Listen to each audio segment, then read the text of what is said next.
atrocity of war in World War I in the last couple hundred years, probably the most barbaric war that you could imagine. It was just a senseless slaughter where almost 30% of Canadians that went into that war are either killed or wounded. True Canadian heroes. Anytime you can put the freedom and liberty you have at home to go overseas and fight for our nation, that's the true sign of a hero, and we appreciate that. The men who came home, considering what they had to overcome to rebuild Canadian society and their own lives, they are truly the first generation of Iron Men.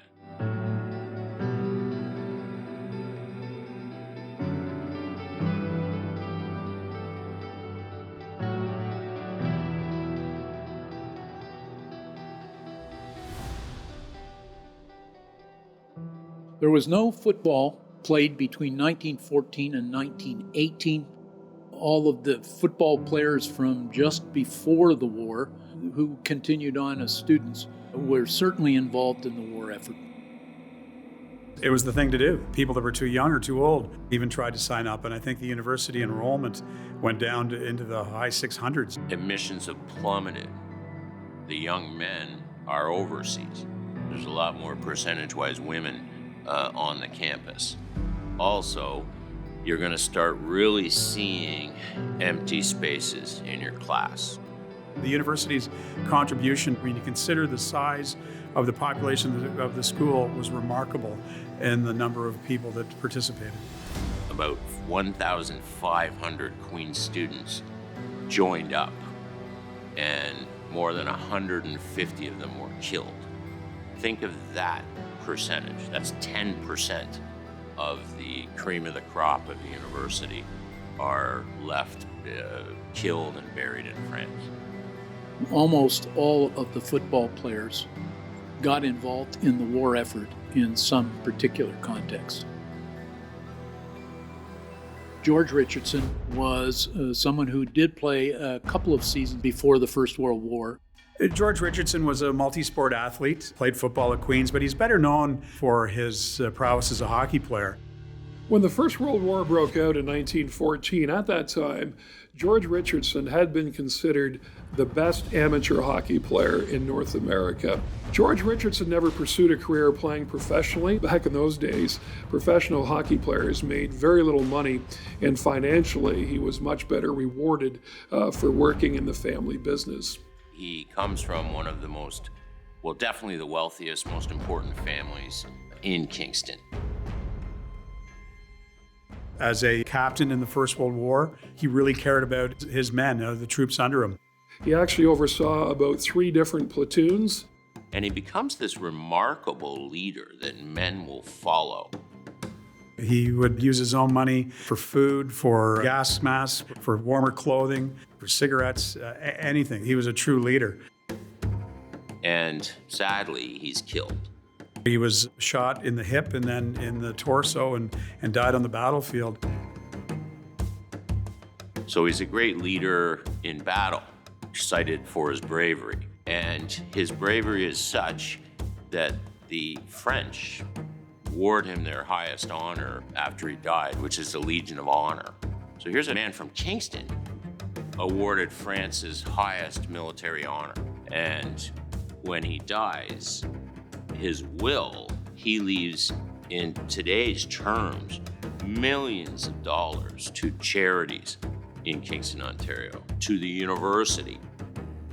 But most touching is he leaves hundreds of thousands of dollars to the children of his men who have been killed.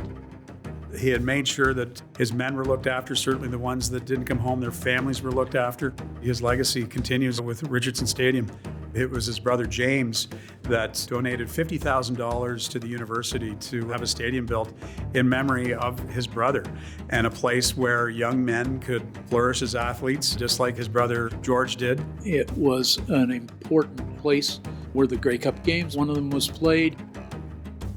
Curiously enough, 1939, when Franklin Roosevelt came up, he gave a speech at Richardson Stadium. I give to you assurance that the people of the United States will not stand idly by if domination of Canadian soil is threatened by any other empire. So the North American defense strategy that we've carried on forever and ever was propounded for the first time in Richardson Stadium. The tragically hip, the good Kingston boys, some of whom actually graduated from Queens, played a concert in Richardson Stadium in the 1990s. It still is known as George Richardson Memorial Stadium.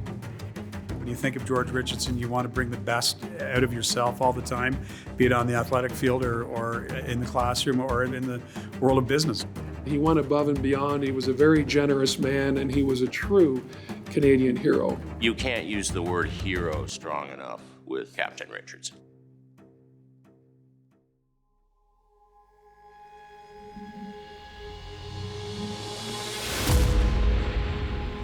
Queens has a long-standing connection to the military. Of course, so many of the men for the First World War, so many of those students signed up and went off to war, including many Queens football players.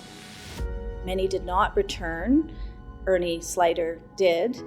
Ernie Sliter is a very interesting personality during this situation. He was a decent player in the immediate pre-war period, but what was most interesting about him, of course, was what happened to him during the war.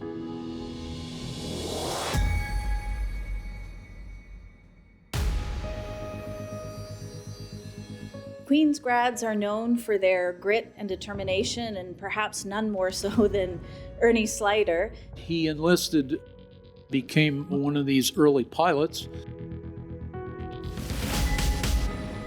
And if you really think about it, when the war started, that's a decade after the Wright brothers' first flight in Kitty Hawk. So it's just amazing that they were able to use aircraft in battle. And he was shot down over France and survived. And not many pilots in the First World War were shot down and survived. Was a POW for a while, basically lost a leg. Because of his experiences there, was invalided out to a hospital in England and then shipped home on a boat to Canada that was torpedoed.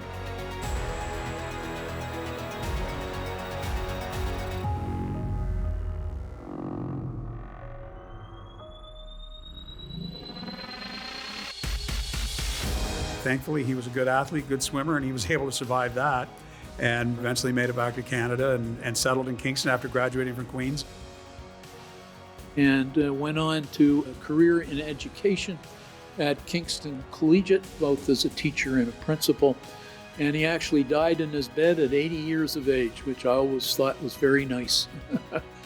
Just the fact that he survived being shot down in an aircraft probably made of cloth, loses a leg, and then has to be evacuated back to Canada, is on a ship that's torpedoed, and then swims to shore with one leg. It's unbelievable courage and will to live.